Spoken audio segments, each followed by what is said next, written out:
region into a larger whole to achieve certain set objectives, mostly economic.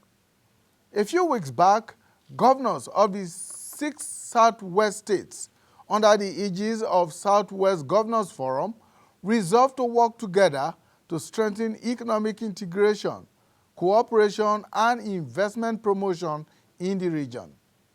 The states, although governed by different political parties, agreed to forge security cooperation to enhance economic development within the region.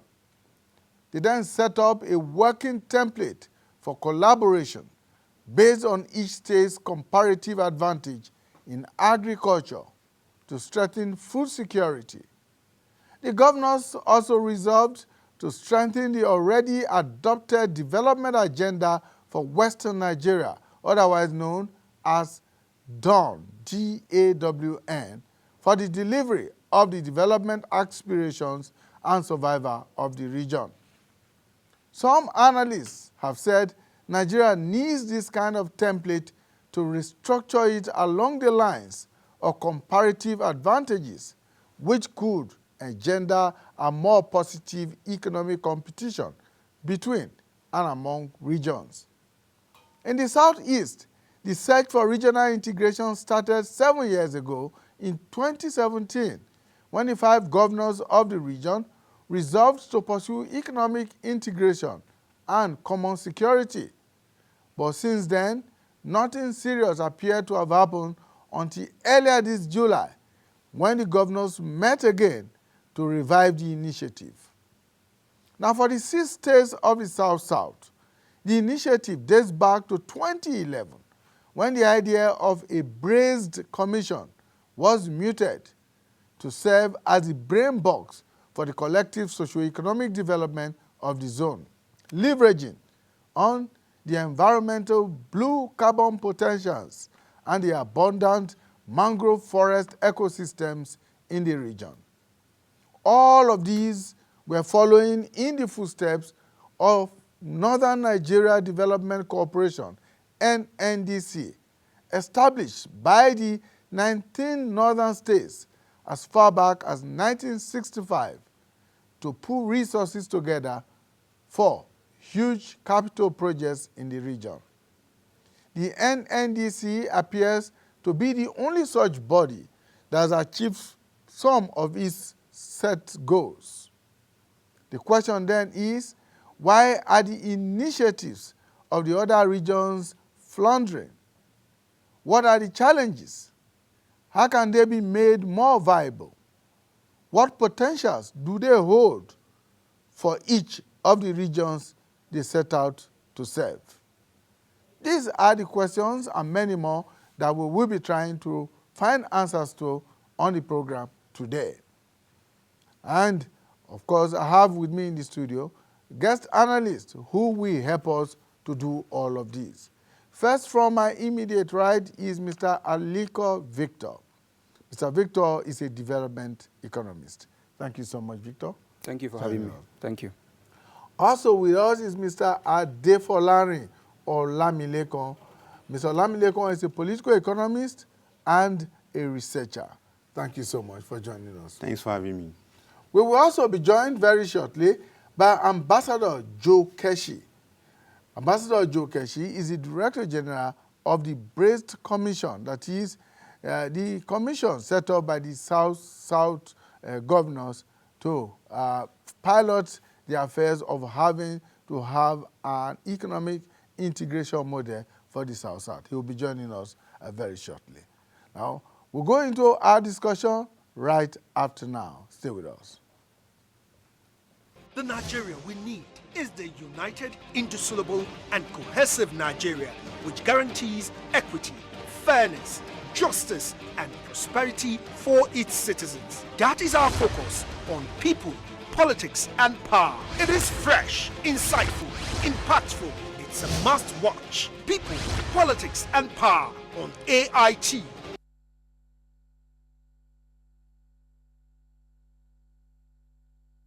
All right, thank you so much for staying with us. Already in the studio, 2 of my guests, Mr. Aliko Victor and Mr. Adefolari Olamilekan. Thank you for coming. It's an honor to be on your show. Great. So let me begin this way, Mr. Olamilekan. Sub-regional or regional integration bodies, what purpose do they serve? I think it's strictly or simply they are to serve the purpose of creating opportunities, either for the public sector and for the private sector. So let us break it down. One is to ensure there is free trade, there is access to funding, there is requisite for investors to come into this country or into the state, as well as to allow labor to move around, particularly migrant laborers or artificial labor within that region or outside that region. But as we understand the one that happened in Nigeria, particularly understanding regional integration locally or domestically, is the one that is happening in Nigeria I want to discuss right now. Yes. So it focuses on how government can pool natural resources together or national resources together at a regional level, whereby to give them the opportunity to have a very viable advantages and comparative advantages for the economic growth of the people. But as we continue to discuss this particular discussion, we discover that in our own climate, regional integration or regional economic cooperation, as we want to call it, is established for political reasons. And those political reasons made them to fail from initial of the formulation of those particular policies. Victor, we run a federal system of government. Yeah. And as imperfect as our federalism is, it presupposes that states should control some of their resources. So why is there a need for states that are within a zone or within a region to come together now, to come and form a cooperation, or as Olamilekan will put it, an integration of states within that region? Excellent. So if you look at, like you rightly mentioned, our federal system of government, if you look at even the way our locations are shared, local government have about 20%, state about 26%. So if you put that together, it's about 46% or roughly 47%. So the essence of having these regional bodies is to ensure that states, because states within this region have similarities in terms of natural resources, they share almost the same cultural values, they share almost the same state orientations and all that. And in most occasions, because of the boundaries within these states, it's easier, like my colleague mentioned, for labor to move within these states. So there's need for them to have this, like a central system for the states that is a little bit closer to the people than the federal system, where you have the federal government that is a bit distant from the people at the state level. So it's important for them to have these systems because their natural resources, their human resources are almost the same. So having this regional body puts together this pool of funds that assist certain states that may not be economically viable to help those that are more economically viable to create that balance and that system where they can have this pool of funds to do some heavy or some major capital projects together as a region. Remember, Nigeria used to practice that regional government in the past, I think in the First Republic, if I'm not mistaken. So these kind of regional bodies are essential for states to thrive, and like so many analysts have argued, I think is one of the best, if not the most viable for Nigeria to practice at this time. Isn't that a pull back to regionalism rather than have states as the constituting units of the federal structure? Yeah, so if you look at issues around governance, for instance, there have been a lot of, for us as Nigerians, emphasis or focus is on the federal government, forgetting that, like the statistics I just gave to you now, 20% to local government, 26% to the state. That's about 46% of Nigerian resources are going to state and local government. And if you look at governance at this level, we don't beam our searchlights more on the local and state government. Emphasis is mainly on the federal government. And I think that's where we're getting it wrong. But those who are closer to the people in terms of development, in terms of economic growth, are the states and the local government. And that's why we must make them economically viable. The regional government, I think, is what is most appropriate for Nigeria at this time. If you look at our challenges, particularly issues around security, if we have a regional security network, like we have had the Amoteco in the southwest, we have had the one for the southeast. Ebubeagwu. Yes, Ebubeagwu for the southeast and all that. So this kind of regional integration or regional cooperation would help address issues like insecurity and also address some economic issues around maybe resource control and all that, where we have seen, for instance, let me give an instance, the NDDC, Nigeria Delta Development Commission, that have some persons who argue has failed to achieve its development agenda for the region, as a region that is heavily dependent on producing oil for the country. So these kind of conversations would always crop up, but I think it's the most efficient for Nigeria. Would the NDDC, for instance, would the story have been different if it was created by the states of that region rather than being a federal creation? I don't think it would have been different that much, because if you look at part of the challenges we're having, for instance, in NDDC, I'm using that as an example, is that we have seen situations where they have been appointed by presidents to political cronies. So we have seen situations like NDDC, people who have lost elections in their state, and they were appointed as chairmen, as managing directors of NDDC, and you're appointing politicians from the federal level. So we are looking at a situation where we have technocrats who man those development commissions and produce the right result. And remember, we now have the Northeast Development Commission. Now the Southeast, I think I had, is it first reading or second reading? It's now, I think we also have the North Central Development Commission that is coming up. So all of these development commissions will come up, but so long as we keep appointing individuals, politicians, to settle political scores, as some persons see those commissions as an avenue to raise funds for the next election, then I'm not sure we can achieve the set objective of those commissions. So that raises another question. If we are having commissions for each of the regions or zones being set up at the federal level and become federal parastatals as they were, what is the need to then for states in these regions to have their own integrative or cooperative bodies, such as we are saying? I think there's nothing wrong for these regional bodies to also come up. But the only thing we fear is that by the time the regional body comes up, there will be conflict of interest, there will be mandate boundary challenges, that who is doing this, who is doing that, like what we have experienced with the NDDC that Mr. Aliko have mentioned. Because of the project and program of NDDC, the United States are now duplicating such projects, and contract and procurement is now increasing to the point that just recently 1.9 trillion will be approved for NDDC. I know you must have come across that report. So for regional bodies to also come up, it's a good, edible things to come up. But the challenge will now be, where will the funding come? Will it not shrink the percentage that the federal owns will be collecting, because regional bodies have not comes up from the regional center, from the state, will not be asking for more, because we have to look at the equitable distribution of the resources, because everybody will not be looking for funds. The federal government will be looking for funds for the development commission, then the regional body also will be looking for funds. So funds will now play a major role, what will determine the extent of how the regional bodies will play. Particularly the Southwest Regional Development Commission, I followed them strictly. And I discovered that when they first came up, about 6 years ago, there was this challenge of who is going to lead in funding and who is going to provide equitable funding, who is going to bear the risks of some of the funding. I could remember that late Governor Keredolu bear the burden. Particularly, he was championing this Southwest Development Commission, particularly within that period that he was alive, to ensure that it comes on board. But because of the burden, who is going to bear the burden of funding, who is going to share the cost and the risks behind it, majority of the state governors feeble away. But thank God they are back, they want to bring it on board. So this also speaks to the other regional bodies that are coming up, that the kind of money that they're going to spend. You can see that in the north part of the country, most of the states are not thinking in like of this particular regional body they want to create outside the one that they are pushing at the National Assembly. But it's a good thing that we have such things. But as Mr. Aliko talked about, appointing political loyalists into such bodies is where we have the challenge of how procurement, contract, and project are not well instituted and not well formalized in a way that implementation now become a challenge. Imagine NDDC saying they are doing light up of Niger Delta, and the people are still crying about no light.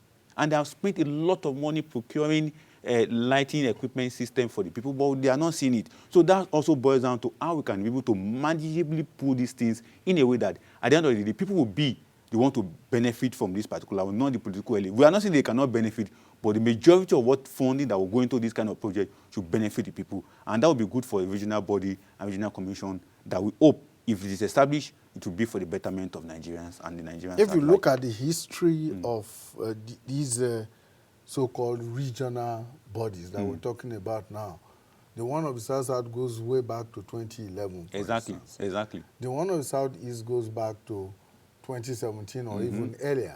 And that of the Southwest, I mean, about the same time, I mean, almost 7-8 years down the line. Exactly.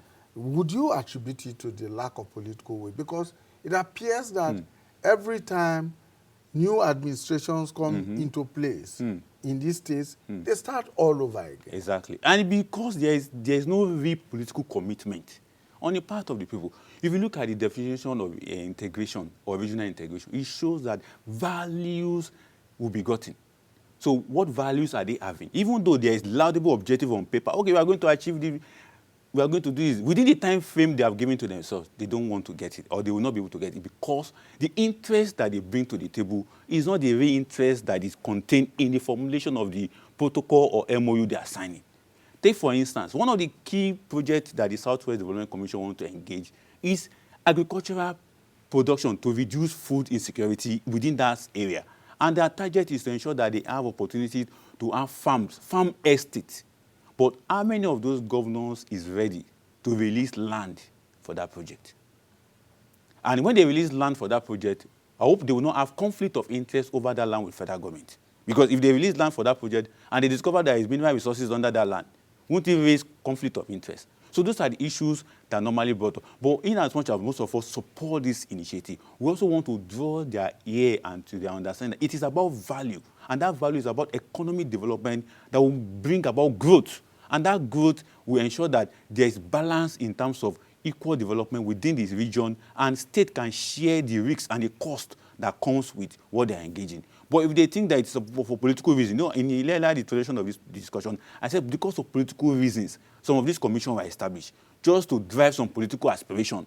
That let us push this, let us use it to draw votes from our people, let us tell our people that we are doing something. But at the end of the day, the moment they achieve what they want to achieve politically, the economic aspiration that's supposed to benefit the people really, they just drop it. And that has been the bane of some of the regional economic cooperation. But we just hope there will be a new thinking and a new narrative around this particular discussion that we're having. The drive for this initiative, most times when they talk about it, they put the economic agenda forward. They follow it up with the security agenda to say, look, let's cooperate in these key areas and bring the benefits home to our people. But if you look at what has happened so far, the Southwest has had the Amotekun security outfit. Yeah. But there's really no coordinating structure for it. Each state has its own Amotekun and all of that. But I mean, no coordinating center, so to say, one single structure. The Southeast came up with the Bebagu, but that Bebagu appears to have gone into limbo as we speak, because it doesn't appear to be as operational as Amotekun. So what has been responsible for that kind of failure that has happened, especially with the security outfits? Excellent. So I think we have a sustainability issue when it has to do with governance in Nigeria, even development agenda. So I'll give you a clear example of what I'm saying. If you look at, for instance, if you take a look at the national level now, Nigeria, for instance, we had a national development strategy between 2021 to 2025 that was enacted by President Buhari. And the moment President Bola Ahmed Tinubu came on board, the same party.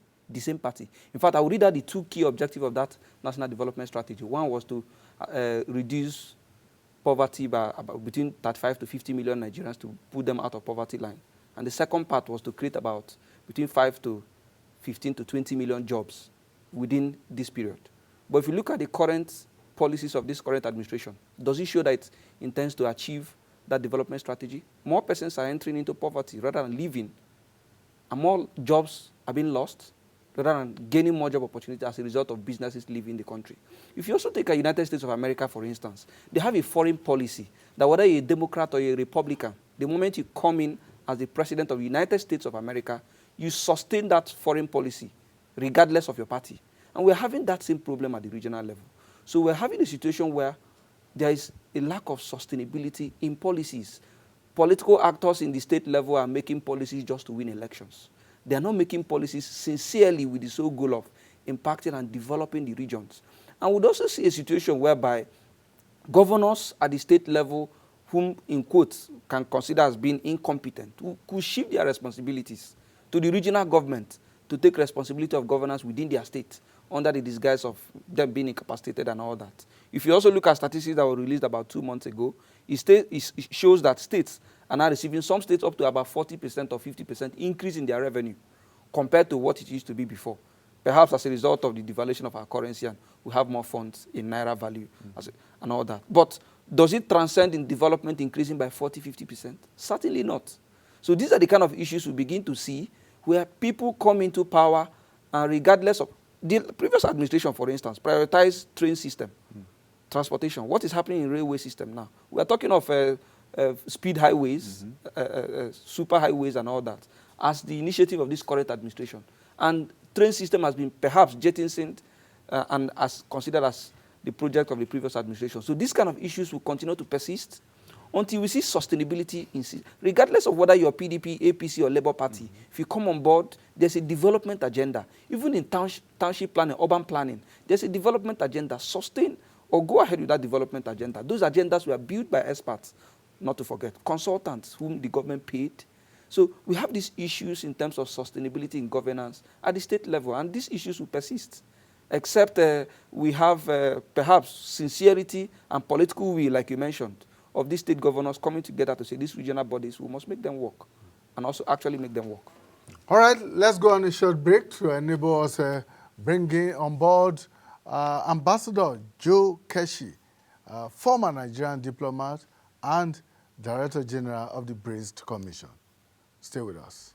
Of our dream, the Nigeria we need is the united, indissoluble, and cohesive Nigeria, which guarantees equity, fairness, justice, and prosperity for its citizens. That is our focus on people, politics, and power. It is fresh, insightful, impactful. It's a must-watch. People, politics, and power on AIT. Of our dream, the Nigeria we need is the united, indissoluble, and cohesive Nigeria, which guarantees equity, fairness, justice, and prosperity for its citizens. That is our focus on people, politics, and power. It is fresh, insightful, impactful. It's a must-watch. People, politics, and power on AIT.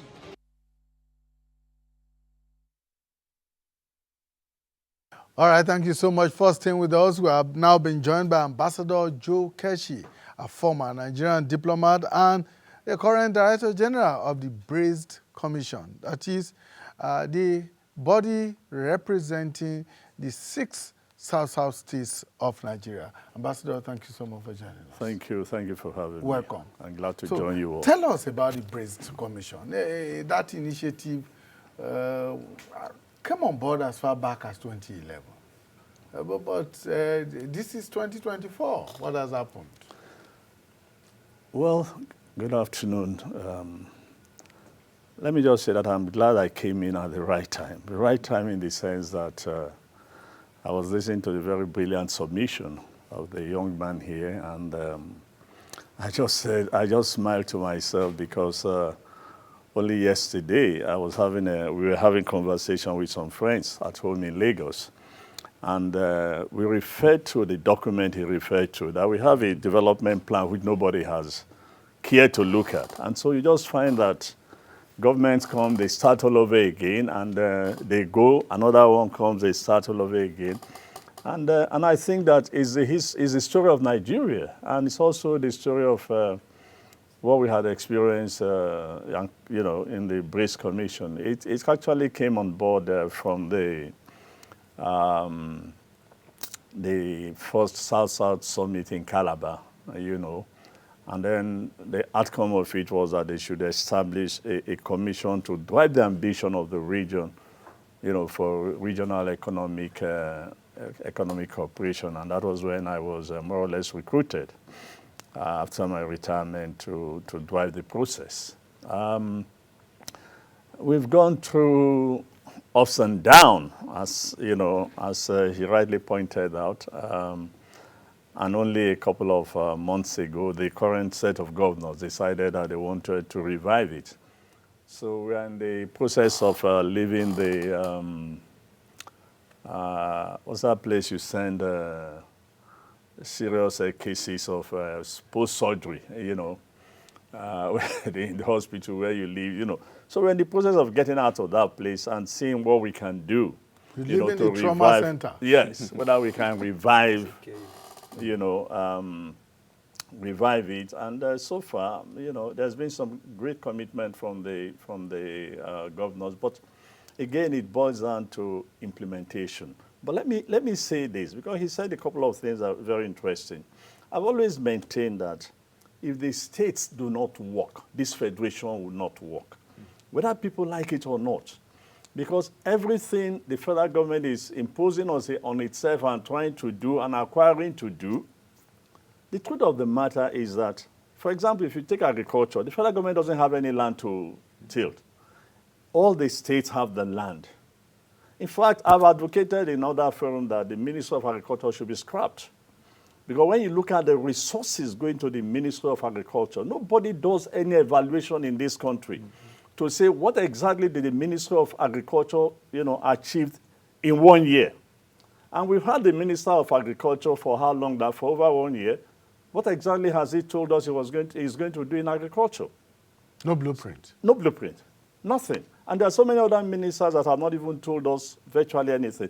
But when you begin to take all the issues one by one, agriculture, the states have land. Education. Local government is in charge of primary schools. The states and the federal, in fact, federal government has only 121, if my memory serves me right, 121 secondary schools. A state like Delta probably has over 5,000 or more secondary schools. Now everybody has a university.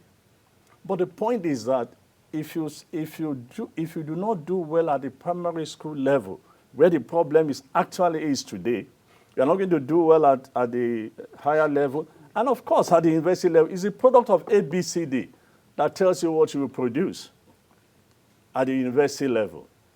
Health, apart from federal medical centers, states have more health centers than the federal government. And you can go on and on. So if the states do not work, if they do not have the capacity to exist and to accomplish a number of things, look, federal government will be going through what we've been going through. 1 step forward, 2 steps backwards. And that's why, this whole issue of regional cooperation is, because when you go back again to the 60s, you saw what happened in the 60s, when we had these huge, regions. And you saw how the competition among the regions, produced a fantastic development, development that, of course, beginning from the military era and the balkanization of Nigeria, everything just went haywire. So, one way or the other, this is what we're trying to, we think that we can recreate by getting the regions to work together based on economical scale and based on coming up with a program similar to what they have at the federal level, to say that, okay, if I give you an example of what we tried to do a couple of weeks ago. Obaseki has built this fantastic public service training institution, in Benin. Probably one of the best in this country so far. Well-staffed and, being properly managed. So we had a retreat for all heads of states in the 6 South states. And the whole idea was to say to them that, look, Edo is focusing on building institutions. Edo is focusing on making the civil service a first-class civil service. So you guys don't have to revert the wheel. Let's see what Edo has done. And what Edo has done, can it be replicated in all the states of the region? And that was exactly the constitution, the agreement reached, what we call the Benin Declaration, where all the states agree to look at what Edo has done and see whether it can be replicated in all the states in such a way that within the next 2 to 3 years, they are at par in terms of the quality and capacity of the civil service. Now, why do they need to replicate what Edo has done, for instance, in training of civil servants and all of that? Why don't they look at any other sector to say... No. Yes. That's the second thing. You see, Edo is building that hub, and So all the other six states all the can- 6 states can actually benefit from that. From that one. Then Yes. every state is being encouraged to develop a hub in one thing or the other. Exactly, that's and the everybody point. would, it will Yes. create somewhere along the line. But the most important thing is that, in the 60s, Western region was globally competitive. Eastern region was globally competitive. Northern region was globally competitive. Today, no region in Nigeria is globally competitive. That's correct. And that's what we are hoping we can do. And you cannot just do that by a small state, for example, like Bayelsa. Today, it doesn't have much, but it's developing fast. But collectively, they can. And this was why in one of our decisions that was taken when Governor Imoke was the chairman, it was decided that because in the 60s, the region as part of Eastern Nigeria survived on oil palm. And today, the two leading nations, Malaysia and Indonesia, between them, they probably produce 80 to 84,000 million tons of oil palm annually. But there's still a shortage.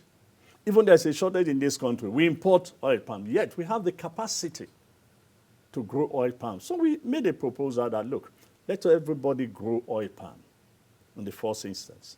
Secondly, let everybody take 2 other products on their own. With the help of some international organizations, they did a study and decided that this was what they were going to do. And the whole idea was that if we can grow oil palm across the value chain and then every state grows 2 other products. Today, nobody will be talking of food insufficiency in that region. But guess what? As he rightly said, nothing was done, nothing was implemented. Now, earlier on, I mentioned how successful the then northern region was, states in the then northern region was, when they set up the NNDC, Northern Nigeria Development Corporation, as it were then, and how they were able to pool resources together to establish some of the iconic institutions that the North have up to today. Exactly. Now, how come it succeeded then, and why are the other regions foot dragging? We see to pinpoint the issue of political reasons for the establishment of those commissions or those corporations at first instance. But we also need to envisage that leadership quality and vision also matters. I really love what Ambassador Joe Keshi was talking about. After some time, this current leadership of the South-South governors came back and said, okay, let us revisit this particular document. It shows that they have the vision, and the leadership quality also speak. So in that regard, the leadership quality and vision of those leaders were so focused on that economic growth that can come from partnership, that can come from collaboration, that can come from coming together to pool our resources together, and mind you, to bear the risks and the cost, as well as the gains that will come from it, and not to forget the gaps that will also be coming. Just like Ambassador was talking about, okay, the palm oil that most of these states will be planting. I understand the southern states have that resource land whereby palm oil kernel can grow very well. But they can also grow other products. So in growing other products like pepper, like tomato, there will be a risk. Can they bear the risk together? Can they share the cost together? It comes to it. So about the vision, the leadership quality, the vision quality of that person who lead them into that sub-arrangement will definitely play a key role. Then let's not also forget how we are going to understand the end product of this particular corporation. Are we doing it just for political reasons? Are we doing it just to make all the noise around it? Or are we doing it for legacy? The NNDC you talk about, they were doing it for legacy. Most of us that grow up to know about the what they call it, the Granite Pyramid, got to know that it was as a result of that collaboration, that economic understanding, this thing can help us in the future. But one thing that was lacking was that most of these things that was done linked to industrialization of those regions. That's why at the end of the day, it failed. And that's why at the end of the day, we don't have an end product for it. The South-South governors now, they can begin to plant all the palm kernel.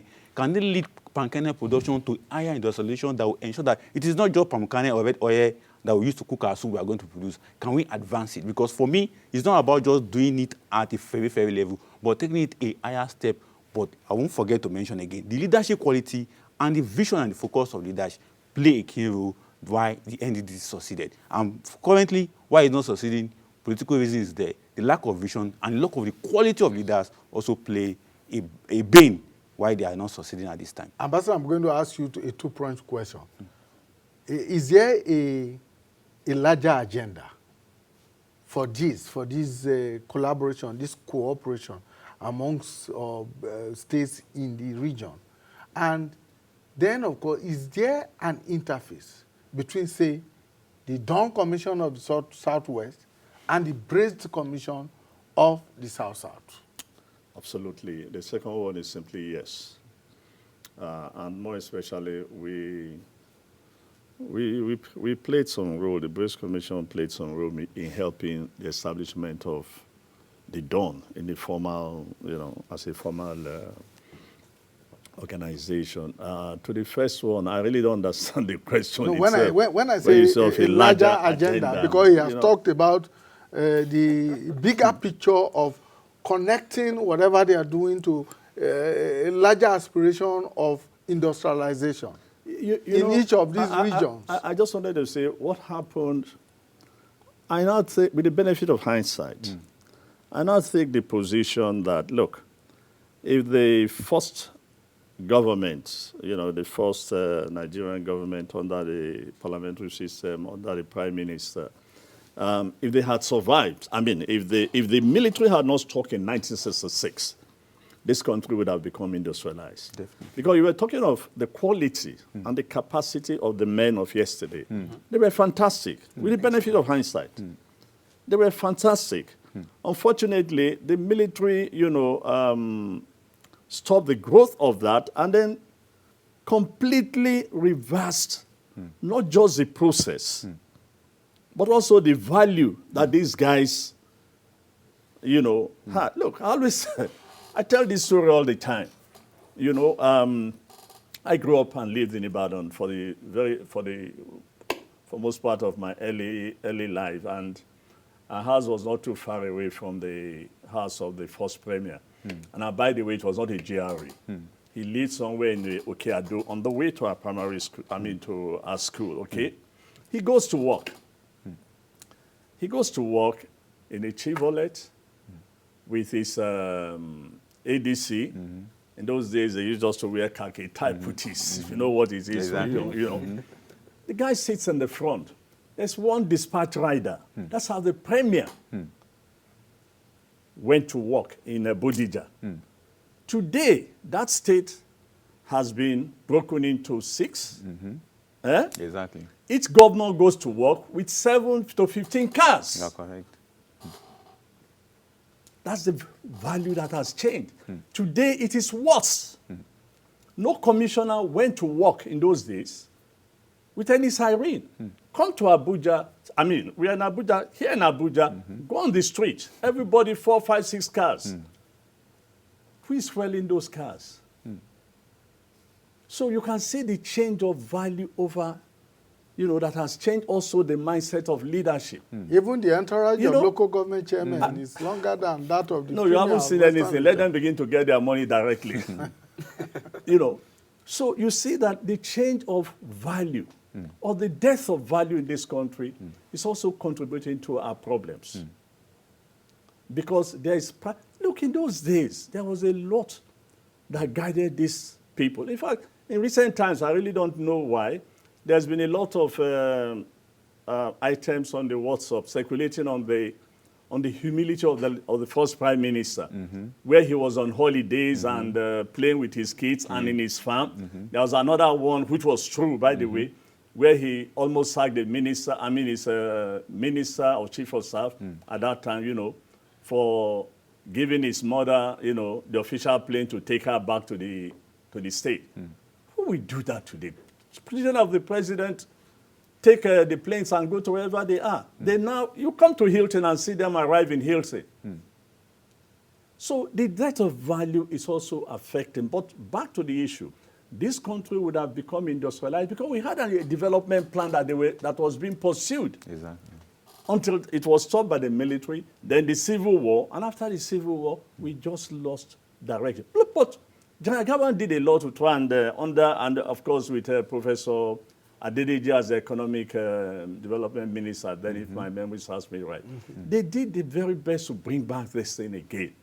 But subsequently after that and post OBJ, things just went. National development plans went into limbo. Away. So, and whatever plans you have today, in any state, whatever document anybody prepares, as you rightly pointed out before I came in, the new government comes in, nobody reads these things, nobody cares, nobody asks a question. And he was perfectly right in saying, particularly in terms of foreign policy, nobody will divert from the, from the U.S. policy, in spite of his madness. Yeah, Trump was just doing one thing or the other, threatening here, threatening there, but he never really pulled out of NATO. And he will not pull out again if he wins. By the way, the game has seriously changed. So, look, it boils down to the quality, the capacity, the ideology, the knowledge of, and the vision of the leader. All this whole question of, I will give you road, I will build water. Look, we've passed that age. We need something more substantive. You cannot address the issue of poverty today in this country by just building roads and bridges. Let's get that clear. You've got to do more economic work.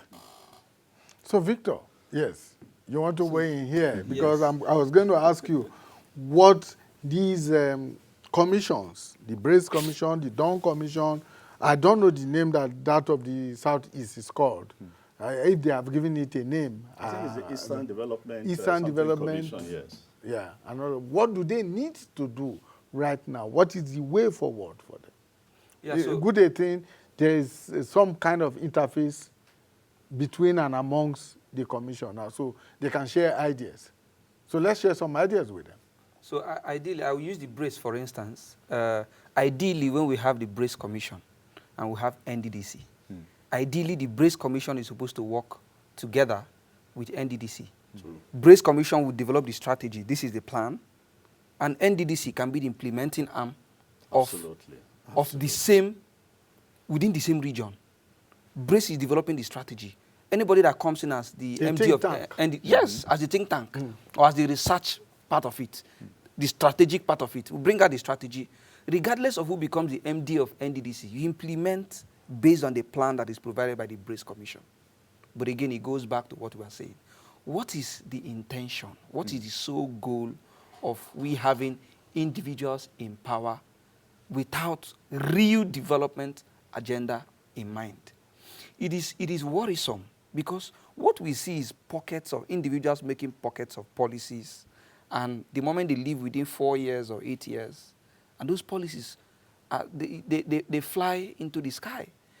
So I will give an example. If you look at what is happening, I saw a recent report by one of the research institutes in Nigeria that says that nearly about 60%, if not more, of corruption in Nigeria are procurement related.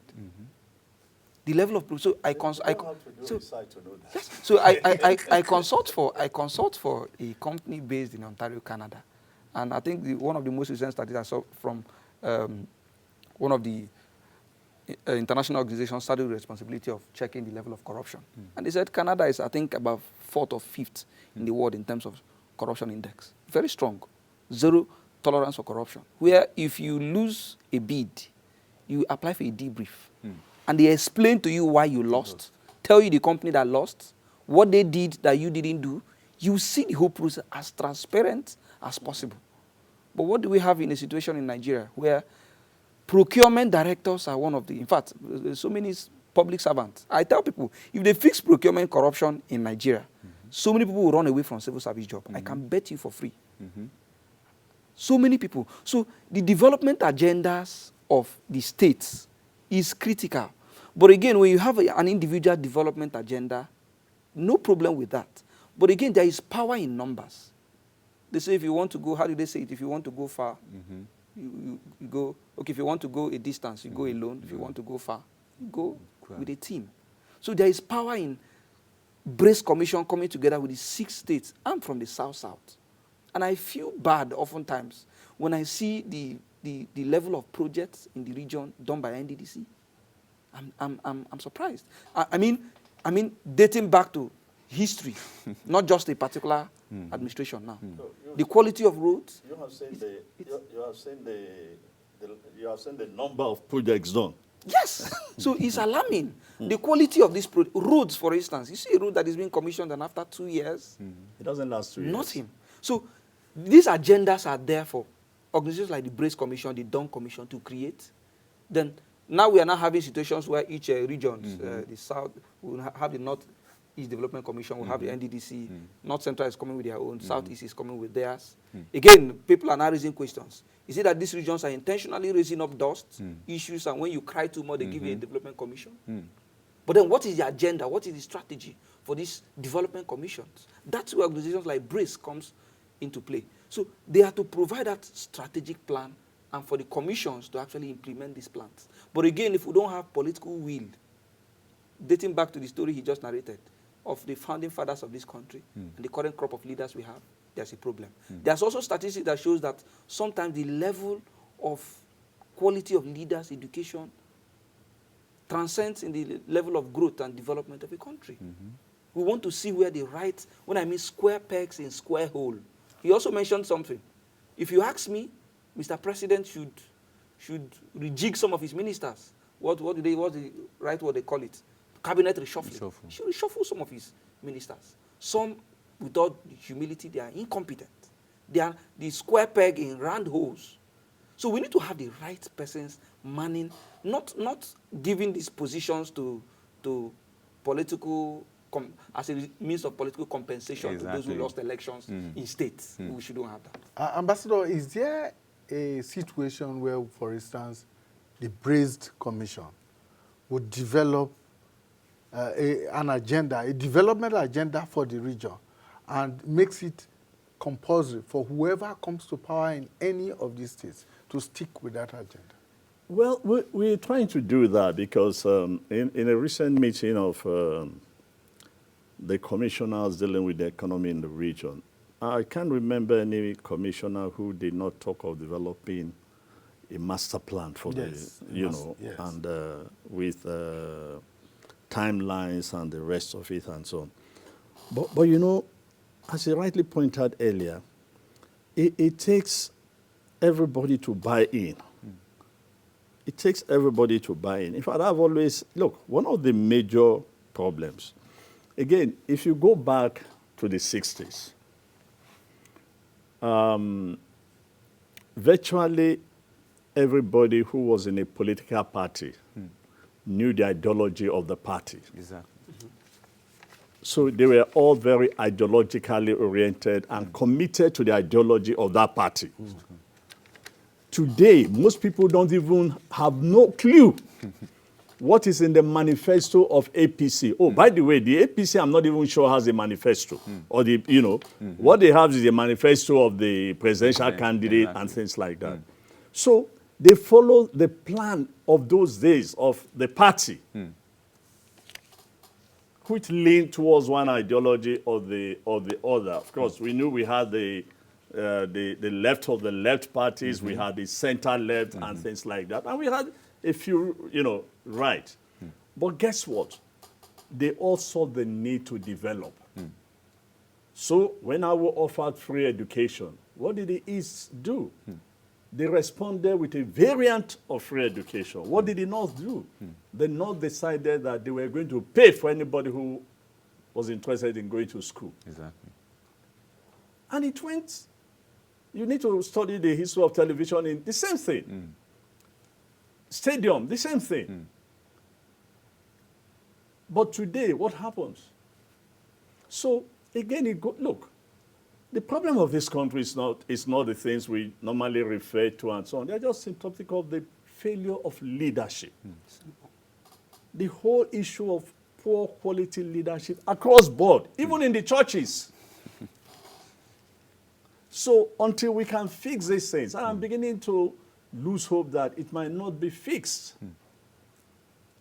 Because we've lost it somewhere along the line. I said, look, it's a simple theory of socialization. The young ones who are growing up into the political space, who are they looking at? they are looking at the leaders. And when they get there, they are going to, just like the current leaders are doing worse than what the other leaders, that's exactly what they are going to do. So it will take another serious whatever to turn things around for everybody. We cannot lose hope. If we lose hope, we lose everything. Exactly. Like someone like me that when BRICS was... You're still young. When BRICS was on, I remember then when BRICS was on, I was one of those people that normally pay attention to anytime you appear on TV or anytime BRICS is doing a particular program. It's quite interesting that they are back. I just hope that the current governor in the South can sustain it, and with the laudable vision and agenda you are putting forward, it will be implementable and practicable to bring solutions to the region problem. Thank you so much. You know, my candid advice to Nigerians is I think we should focus more,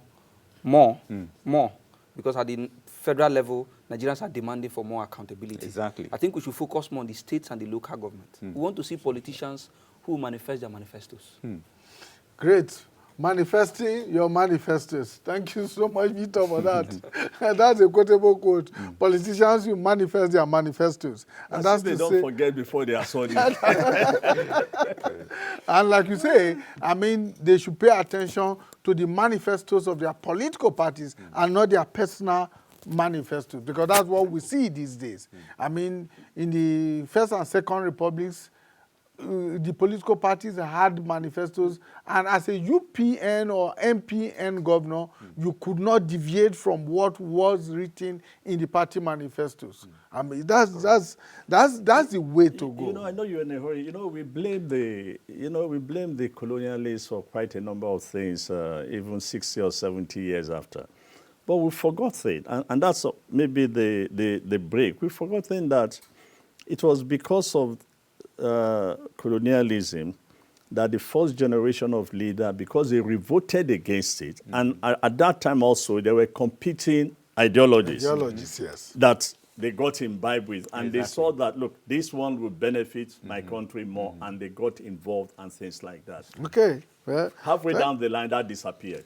Thank you so much, Ambassador. Ambassador Joe Keshi is a former Nigerian diplomat and Director General of the BRACED Commission. The BRACED Commission, of course, means Bayelsa, Rivers, Akwa Ibom, Cross River, Edo, and Delta states, the 6 states of the South. Thank you so much for finding time to join us. And we have also been joined by Mr. Aliko Victor, who is a development economist. Thank you so much for joining us. Thank you. And Mr. Adefolarin Olamilekon is a political economist and a researcher. Thank you for your time. Thanks for having me. And to you, our viewers out there, we want to thank you for investing your time with us. Please join us again when we bring you a fresh edition of People, Politics, and Power. Bye for now.